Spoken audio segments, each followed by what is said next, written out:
Assalamualaikum warahmatullahi wabarakatuh. Waalaikumsalam warahmatullahi wabarakatuh. Selamat siang anak-anak. Apa kabar semuanya? Siang Pak, baik. Ini sepertinya Bapak lihat nggak lengkap kehadirannya. Yang lainnya kemana? Sakit. Oh, ada yang hadir ya? Ya. Dua orang. Siapa aja? Verdi Suryani. Oke. Sebelum itu kita buka aja dulu pembelajarannya ya. Udah siap kan untuk pembelajaran hari ini? Siap. Oke, mari kita buka pembelajaran dengan membaca basmalah. Bismillahirrahmanirrahim. Baik, Bapak langsung terlebih dahulu supaya jelas siapa yang hadir dan tidak hadir.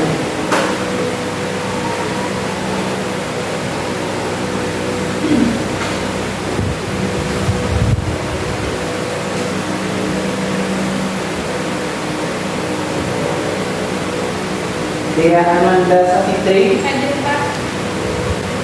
Sofia Purnama. Ini dua orang yang sakit, kita doakan semoga yang sakit ini segera diberi kesembuhan dan bisa beraktivitas seperti biasa. Amin. Baik,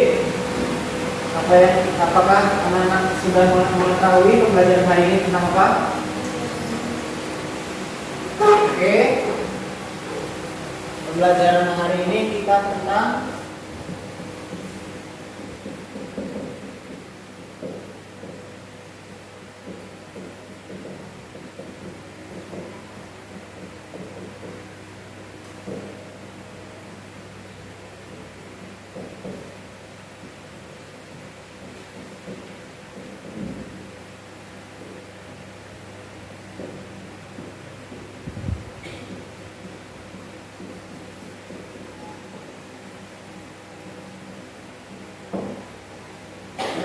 Hakikat dan mencintai Allah, Allah terhadap dan bakal kepadanya.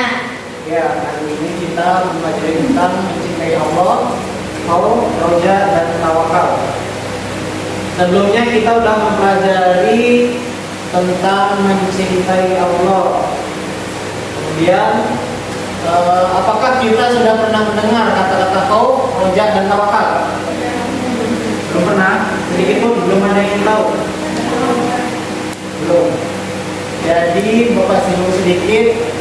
Khauf ini merupakan bentuk seseorang yang takut kepada Tuhannya, kepada Allah. Asal katanya dari bahasa Arab, khofa yakhofu khofan. Kemudian raja juga, ada yang tahu? Belum.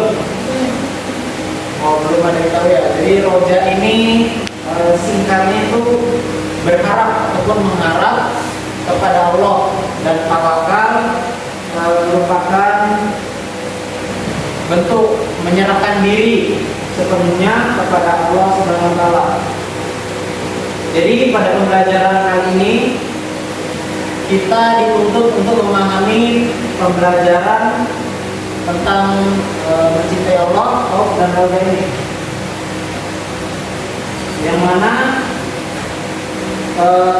supaya kelak apabila kita dapat mengimplementasinya dalam kehidupan, kita akan mendapatkan ganjaran, pahala, dan diletakkan di surga yang Allah janjikan kepada kita. Dan pada hari ini tujuan pembelajarannya itu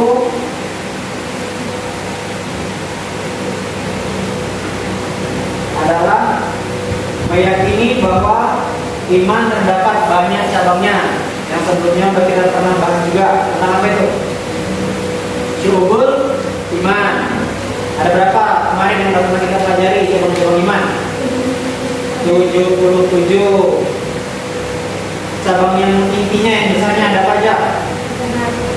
Dari hati, lisan, dan perbuatan. Ya, itu pelajaran sebelumnya. Kemudian tujuan berikutnya itu pada pelajaran kali ini membiasakan perilaku cinta kepada Allah Subhanahu wa taala Kemudian tujuannya dapat menganalisis cabang iman, hakikat mencintai Allah, khauf, roja, dan tawakal. Dan diminta juga untuk membuat media pembelajaran tentang materi pembelajaran hari ini, yang mana kemarin telah Bapak berikan kesempatan dan telah Bapak bentuk kelompoknya menjadi 3 kelompok, yaitu kelompok yang bagian khauf, roja, dan tawakal, untuk mendiskusikan poin-poin penting dari materi-materi tersebut. Jadi materinya kali ini tentang khauf, roja, dan tawakal ya. Silakan kepada Bapak untuk membentuk kelompoknya. Silakan dibentuk kelompoknya. Bapak dulunya disusun berdasarkan kelompoknya.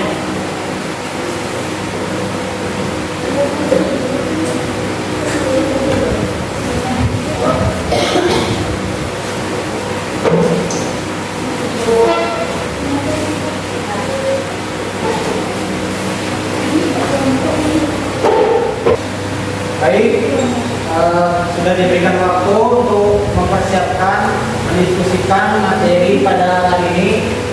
Jadi pada sekarang ini kurikulumnya itu lebih mengajak siswanya aktif dalam pembelajaran, guru sebagai fasilitator. Jadi Bapak minta kepada anak-anak semuanya untuk aktif dalam pembelajaran, sehingga tadi Bapak buatkan kelompok untuk berdiskusi. Silakan kepada kelompok yang pertama untuk mendiskusikan dan membacakan hasil diskusinya. Silakan. Baca pengertian ya? Iya, semuanya. Pengertian kau. Buka dulu. Diri. Assalamualaikum. Assalamualaikum warahmatullahi wabarakatuh. Waalaikumsalam warahmatullahi wabarakatuh. Kami dari kelompok 1 akan membacakan pengertian dari Ka'ab. Ka'ab merupakan Yang paham ya. Ka'ab merupakan makam para penduduk dan ahwal pengalaman yuhani para tahanin, di manakan hal selama bersifat sementara dan dapat hilang atau muncul kembali, sedangkan dinamakan makam jika telah teguh. Kata Ka'ab berasal dari bahasa Arab, terdiri dari 3 huruf, yaitu Kaf, Waw, dan Fa, yang berarti menunjukkan getar dan terkejut. Kata Kaum merupakan kamus besar bahasa Indonesia, adalah kata benda yang memiliki arti ketakutan dan khawatir. Khawatir adalah kata sifat yang bermakna takut, gelisah, atau cemas terhadap sesuatu yang perlu diketahui dengan pasti. Kaum artinya perasaan takut yang muncul terhadap sesuatu yang mencelakakan, berbahaya, atau mengganggu. Jadi, kaum secara bahasa adalah rasa khawatir atau takut terhadap sesuatu di masa depan yang perlu diketahui. Dengan baiklah kawan-kawan, ada yang mau bertanya? Ya, silakan. Mengapa seseorang harus memiliki sifat khauf? Kawan-kawannya juga yang lain kalau punya pertanyaan, ada jawaban tentang itu boleh nanti menambahkan jawabannya. Ada yang lain? Ya, silakan ucap. Kalau menjelaskan tentang pengertian khauf, Jelaskan kembali tentang pengertian kaum.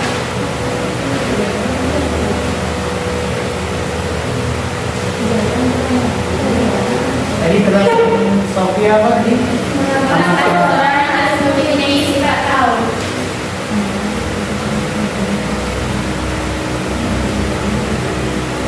Oke, sambil nunggu kawan yang mencari jawaban, mendiskusikan jawaban, silakan untuk kelompok berikutnya.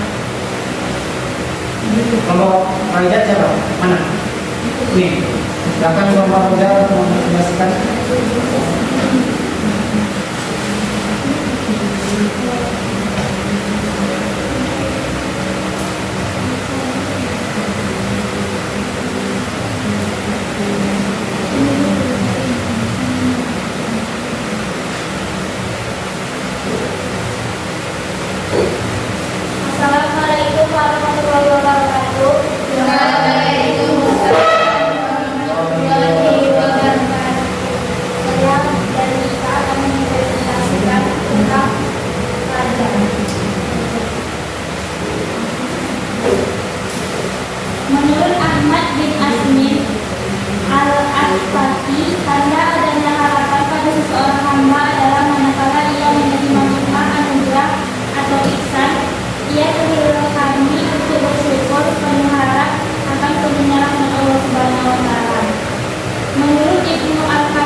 menuntut 3 perkara, yaitu cinta kepada apa yang diharapkannya, takut harapannya hilang, dan berusaha untuk mencapai apa yang diharapkan. Abu Abdullah bin Kafir memberikan pengertian raja sebagai senangnya hati karena melihat kemurahan yang tercinta yang kepadanya harapan dipautkan dan menganggap adanya pada sebagai tanda harapan yang pasti. Imam Kusyazi memberikan pengertian raja sebagai keterpautan hati kepada sesuatu yang diinginkan. Pengertian raja secara bahasa: raja artinya harapan atau berharap. Raja artinya berharap atau optimisme. Raja artinya harapan. Raja artinya berharap kepada Allah. Sedangkan secara istilah, raja artinya berharap menjadi seorang hamba yang senantiasa mengharapkan ridho di dalam rahmat dari Allah Subhanahu wa Ta'ala. Manfaat raja adalah memperoleh keridhaan Allah, terhindar dari perbuatan dosa, mendapatkan kepuasan hidup, mendekatkan diri kepada Allah Subhanahu wa Ta'ala, sarana penyesuaian masalah hidup, memperoleh kebahagiaan hidup di dunia dan akhirat. Dan ada yang terkait tentang raja.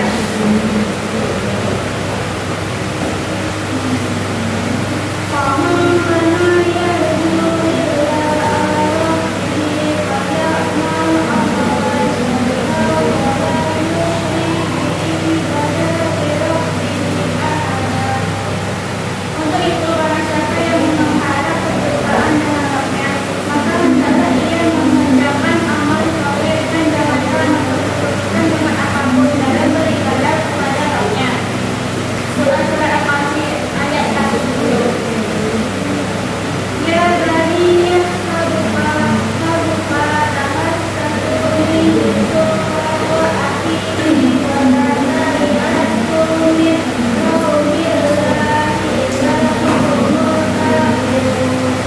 artinya, hai anak-anakku, pergilah kamu maka carilah berita tentang itu dan saudaranya, dan jangan kamu berputus asa dari rahmat Allah. Baiklah, kami akan menjawab pertanyaan dari kelompok 3. Mengapa seseorang harus mempunyai sifat kaum? Supaya ada proteksi diri, terutama dari keterjelakan, kemaksiatan dan dosa.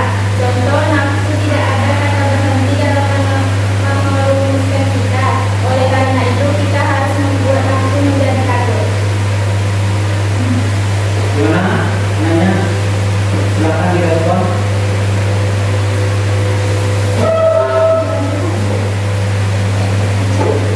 Coba dijelasin lagi, yang keras, biar kamu yang kuat dulu, keras. Belum dengar kawan-kawan ini. Supaya ada proteksi diri, terutama dari keterjelakan, kemaksiatan dan dosa. Contoh, nafsu tidak ada kata berhenti dalam memerumuskan kita. Oleh karena itu, kita harus membuat nafsu menjadi takut. Silakan respon. Ya, sudah sesuai atau masih belum paham? Sesuai. Yang lain gimana? Ada yang ditanyakan atau mau menambahkan jawaban tadi?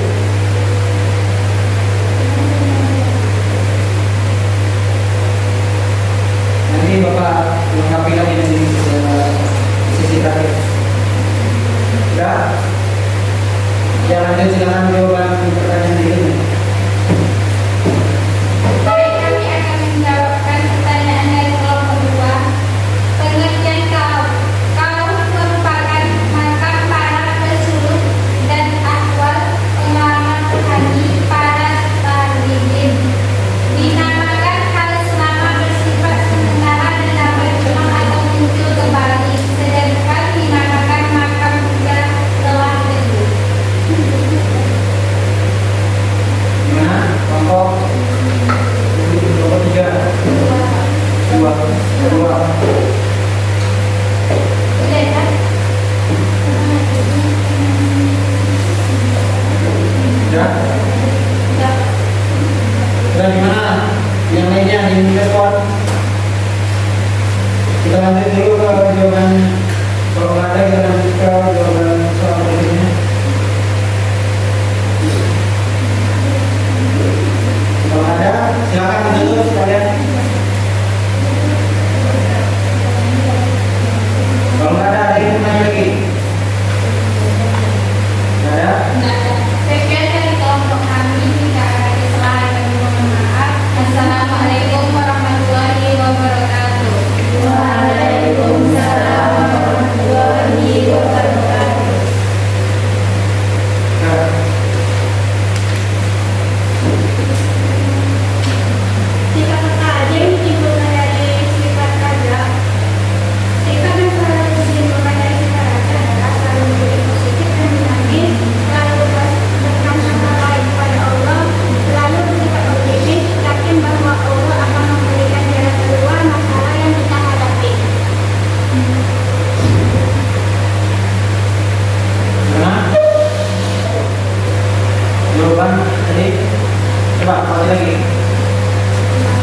Jadi pokoknya tadi di tangan.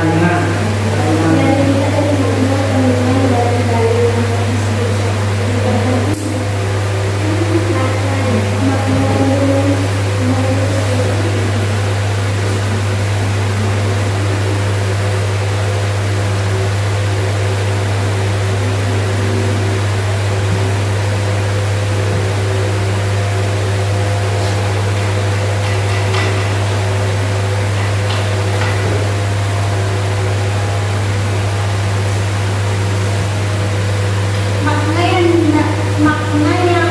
makna dari dalil yang baru saja disebutkan adalah janganlah kamu berputus asa dari rahmat Allah.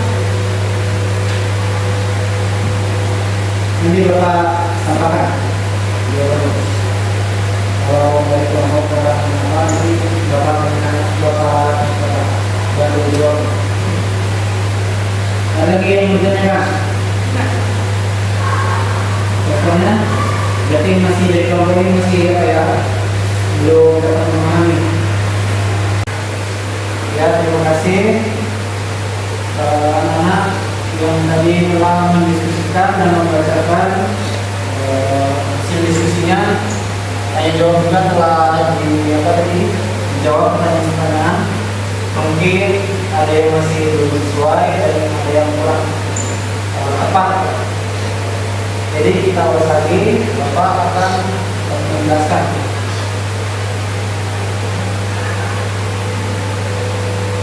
Yang pertama tadi dibahas tentang khauf.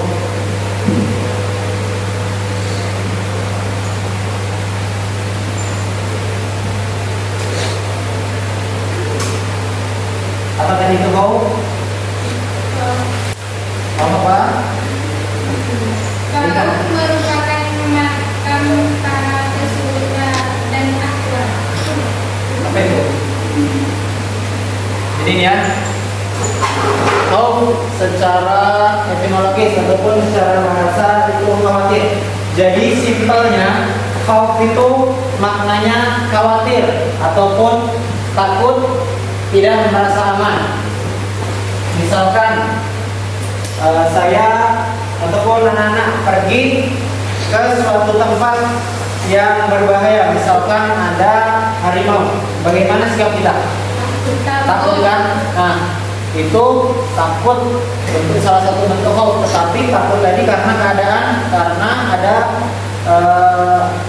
binatang buas tadi, itu takut dalam kehidupan kita. Cuman kalau di materi pembelajaran kali ini tuh khaufnya itu takut tentang ketakutan kita kepada pencipta, kepada Allah Subhanahu wa taala. Jadi secara simpelnya, paham ya, kuncinya itu khauf itu takut. Jadi apapun bentuk tadi yang sudah dijelaskan kawan-kawannya, inti dari khauf itu takut, khawatir ataupun tidak merasa aman. Dalilnya itu Quran surah As-Sajdah ayat 16. Itu dalil yang menyatakan tentang khauf. Pengertiannya, asal katanya itu di sini itu bukan kalau di dalam Al-Quran kata khauf itu artinya takut dan penuh harap, khaufan atau ma'an. Itu pengertian secara bahasa. Dan dari sumber lain secara bahasa khauf itu asal katanya khaufa ya khaufu khaufan, yang artinya takut, sikap jiwa yang menunggu sesuatu yang tidak disenangi oleh Allah atau kegalauan hati yang membayangkan hilang sesuatu yang diinginkan ataupun yang disukainya.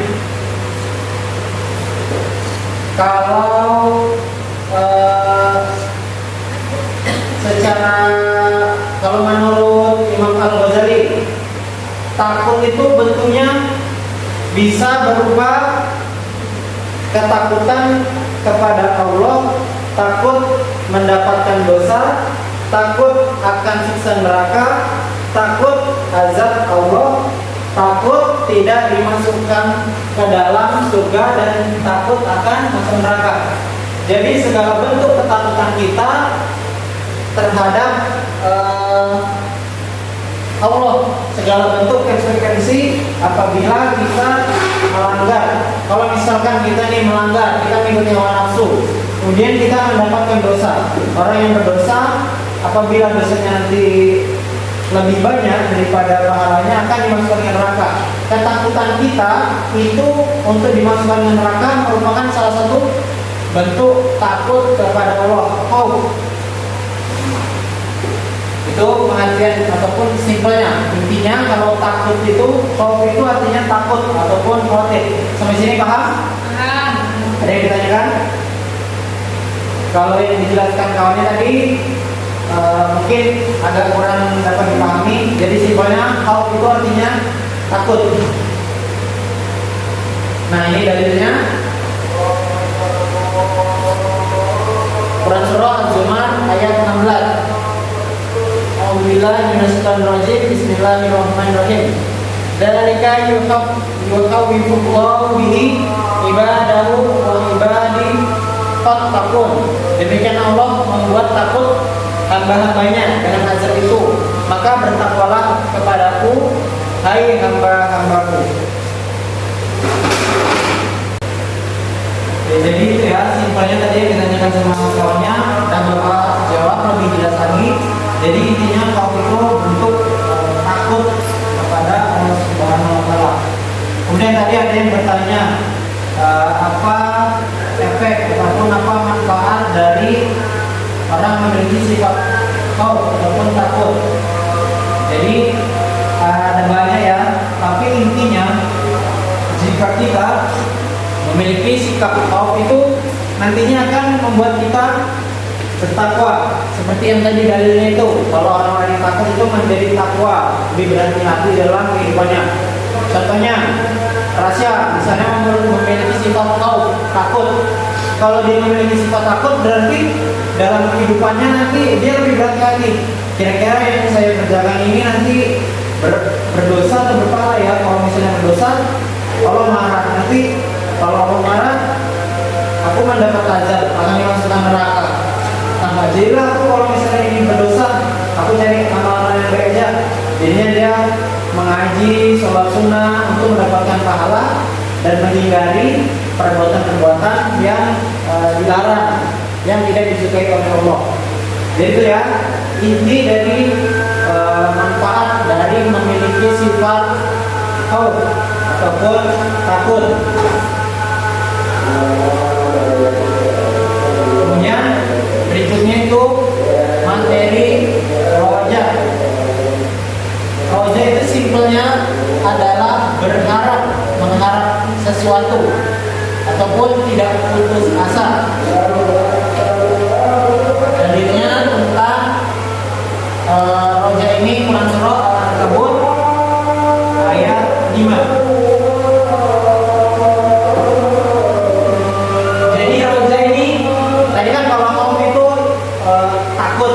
Kalau roja ini berharap, mengharap sesuatu, optimis. Orang yang memiliki sifat roja ini cenderung tidak gampang putus asa. Dia berharap, tetapi di sini berharapnya diimbangi dengan usaha ya. Tidak cuma berharap-harap, berangan-angan yang tanpa usaha itu. Kalau harapan tanpa usaha gimana? Sulit kan tercapai. Jadi kalau roja ini itu diimbangi dengan usaha dengan sebaik-baiknya. Baik, sekarang membahas tawakal. Tadi kawannya juga sudah membahas tentang tawakal. Apa tadi tawakal? Berserah diri. Ya, simpelnya tawakal itu berserah diri. Berserah diri pada siapa? Kepada Allah. Ya, jadi berserah diri kepada Allah. Nah, boleh kita menyerahkan diri kita kepada selain Allah. Kalau sekarang banyak yang tidak berserah diri kepada Allah. Contohnya apa? Contohnya orang yang datang pergi ke dukun, meminta bantuan dukun, minta rezeki, minta jodoh. Itu bukan bentuk tawakal kepada Allah. Jadi tawakal itu berserah diri. Kita harus bertawakal kepada Allah, menyerahkan diri kita kepada Allah. Tawakal itu berasal dari bahasa Arab, yaitu at-tawakkul. Bentuk dari kata wakala yang secara bahasa berarti menyerahkan, mempercayakan atau mewakili urusan kepada orang lain. Kalau ini konteksnya, cuman konteks pelajaran kita itu tawakal ilallah, berserah diri kepada Allah. Sedangkan kalau menurut istilah itu tawakal adalah menyerahkan segala perkara, ikhtiar dan usaha yang dilakukan kepada Allah, serta berserah diri sepenuhnya kepada Allah untuk mendapatkan manfaat dan menolak mudarat. Nih, ada kalau dari tawakal ini ada kisah pada zaman Rasulullah, pada zaman sahabat. Itu seorang sahabat yang mau melaksanakan sholat. Kalau sekarang itu kan kendaraannya itu sepeda motor, mobil. Jadi kalau zaman dahulu itu kendaraannya itu unta.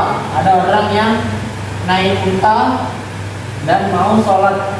Jadi untanya itu ditaruh aja di depan masjidnya, sedangkan tidak diikat. Kemudian ditanyakan oleh Rasulullah, wahai fulan, mengapa kau tidak mengikat untamu ke tiang itu agar tidak lepas? Apa jawaban dari pemuda itu? Ada yang pernah dengar ceritanya? Jawaban dari pemuda itu adalah, ya Rasulullah, aku bertawakal kepada Allah, aku menyerahkan urusan ini kepada Allah. Allah akan membantuku sehingga unta itu tidak akan lepas. Kemudian apa kata Rasulullah? Wahai fulan, tidak seperti itu bentuk tawakal. Tawakal itu engkau harus berikhtiar terlebih dahulu. Jadi khususnya ikhtiar dulu, baru bertawakal. Ikhtiar itu usaha. Jadi kata Rasulullah, ikatlah untamu terlebih dahulu pada suatu pohon atau tiang, kemudian kau tinggalkan pergi sholat. Kemudian itulah bentuk dari tawakal. Jadi kalau tawakal itu harus ada ikhtiar terlebih dahulu, harus ada usaha terlebih dahulu. Nggak boleh kita langsung menyerahkan segala urusan kepada Allah. Contohnya dalam kehidupan kita, misalkan nanti dia mau kuliah di perguruan tinggi yang bagus, contohnya di Jakarta, Universitas Indonesia, kan seleksinya itu ketat, supaya yang mau masuk ke situ. Dia itu bertawakal kepada Allah. Jadi dia itu harus mengusahakan dulu, harus ada ikhtiar, kerja keras supaya tawakalnya itu benar-benar tawakal. Tidak semata-mata Allah, biarlah aku serahkan urusan ini, aku tawakal kepada Allah, tapi dia nggak belajar. Itu bukan bentuk tawakal kepada Allah. Sampai sini paham makna tawakal? Paham. Apa tadi tawakal? Berserah Berserah diri. Ya, fungsinya tawakal itu berserah diri, roja itu berharap ataupun mengharap. Kalau kau tadi takut. Itu simpelnya ya. Kita lewati aja tentang manfaat. Ini dalilnya tentang tawakal. Sofia, silakan bacakan. Silakan baca. Baca. Kelihatan? Iya, Sofia. أعوذ بالله من الشيطان الرجيم إذ هم طائفتان منكم أن تفشلا والله وليهما وعلى الله فليتوكل المؤمنون. Masih baca artinya. Ketika dua golongan dari pihak kamu ini mundur karena takut, padahal Allah adalah penolong mereka. Karena itu, hendaklah kepada Allah saja orang-orang mukmin bertawakal. Nah, ini bisa kita lihat dalilnya itu ketika dua golongan dari pihak kamu ingin mundur karena takut pada Allah adalah menolong mereka, karena itu adalah Allah saja yang Allah saja orang-orang mukmin bertawakal. Jadi kita bisa ambil contoh dari tawakal ini dari zaman Rasulullah. Awalnya pada peperangan itu mungkin takut karena misalnya kita ada suatu permasalahan ataupun ada bencana, misalkan ada orang yang ini kita ambil contoh dari apa aja lah ya, dari zaman Rasulullah, misalkan perang Badar. Kalau secara pemikiran kita 300 lawan 1000 orang, kan jauh itu perbandingannya, 3 banding 10, itu sangat jauh perbandingannya. Secara pemikiran kita pasti yang 300 itu kalah. Ada dirasakan takut akan kekalahannya. Tetapi kalau orang-orang Islam itu kan bertawakal, bertakwa, kemudian menyerahkan segala urusannya kepada Allah, sehingga Allah akan membantu, Allah akan menolong orang-orang yang bertawakal. Sehingga ketika itu siapa yang menang? 300 lawan 1000? 300. Itu umat muslim yang menang dalam peperangan. Jadi kuncinya itu harus bertawakal, berusaha terlebih dahulu, kemudian baru bertawakal, kemudian menyerahkan diri. Nah, sekarang manfaat sifat tawakal. Pertama, kalau orang yang tawakal tercukupinya semua keperluan. Kemudian mudah untuk bangkit dari keterpurukan karena dia udah menyerahkan segala urusan kepada Allah. Jadinya dia nggak terlalu lama kalau terpuruk itu, karena dia yakin Allah akan menolongnya dan memberikan hasil yang terbaik terhadap usahanya. Kemudian tidak bisa dikuasai oleh setan. Kemudian memperoleh iman yang tidak henti dan menghargai hasil usaha. Nah, itu tadi tentang udah kita bahas tentang khauf, roja, dan tawakal. Silakan apabila ada yang belum dipahami ataupun ada yang ditanyakan, dipersilakan. Silakan. Ya, silakan Sofia. Apa saja hikmah dan keutamaan sifat roja? Ya, hikmah Dan dan keutamaan sifat roja.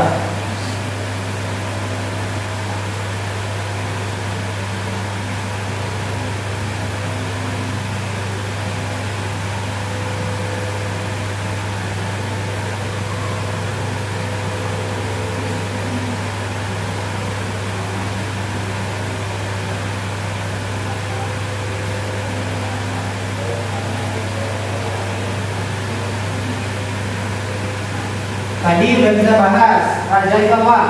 Berharap ataupun berharap.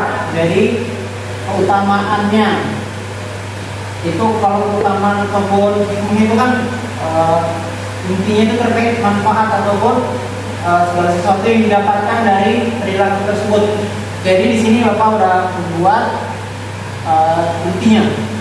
Jadi orang yang memiliki sifat raja itu nantinya semangat dalam ketaatan kepada Allah, karena dia berharap hanya kepada Allah, bukan berharap kepada orang lain. Karena berharap kepada makhluk itu akan dapat mengecewakan ataupun menimbulkan kekecewaan pada diri kita apabila harapan tersebut tidak tercapai. Sedangkan kalau kita hanya berharap kepada Allah itu, insya Allah Allah akan memberikan apa yang kita harapkan sesuai dengan apa yang kita perlukan. Semangat dalam ketaatan kepada Allah. Kalau orang yang mengharap kepada Allah itu, bentuk ketaatannya itu akan semakin bertambah. Mengapa begitu? Karena orang muslim itu yang paling diharapkan itu apa? Masuk ke dalam surga. Nah, orang yang mengharapkan surga pastinya dia akan mengamalkan perbuatan-perbuatan yang diperintahkan Allah dan yang dilakukan Rasulullah, sehingga ketaatannya itu terus menerus ditambah supaya harapannya tadi, mengharap ganjaran tadi itu tercapai. Kemudian tenang dalam menghadapi kesulitan. Jadi kalau orang yang memiliki sifat roja itu nggak terlalu muluk-muluk, nggak terlalu heboh kalau mendapat cobaan, karena apabila dia mendapat cobaan, dia akan memperbaiki dirinya dan dia berharap kembali kepada Allah supaya kesulitan itu ataupun cobaan itu bisa selesai dengan cepat. Kemudian merasa nikmat dalam beribadah kepada Allah. Nih, kalau orang yang memiliki sifat roja kan ingin masuk ke dalam surga. Kalau orang memiliki sifat ini dalam hidupnya, amal ibadah itu nggak merasa capek kalau beribadah. Dia semangat seperti zaman dahulu, zaman Rasulullah itu, karena Rasulullah itu mengharap ridha Allah, ingin mengharapkan surganya Allah. Bahkan beliau di sholat tahajud sampai kakinya bengkak. Dia merasakan nikmat dari ibadahnya tersebut. Dia tidak merasa capek ataupun merasa jenuh dalam beribadah. Kemudian terakhir, menumbuhkan sifat optimis. Jadi itu ya, jadi hikmah ataupun manfaat keutamaan dari memiliki sifat roja. Apakah ada lagi yang ingin bertanya? Tidaklah. Baik, jika tidak ada, kita karena waktu juga sudah habis, kita tutup pembelajaran terlebih dahulu dengan membaca hamdalah. Alhamdulillahirabbil alamin. Terima kasih atas perhatiannya. Wassalamualaikum warahmatullahi wabarakatuh.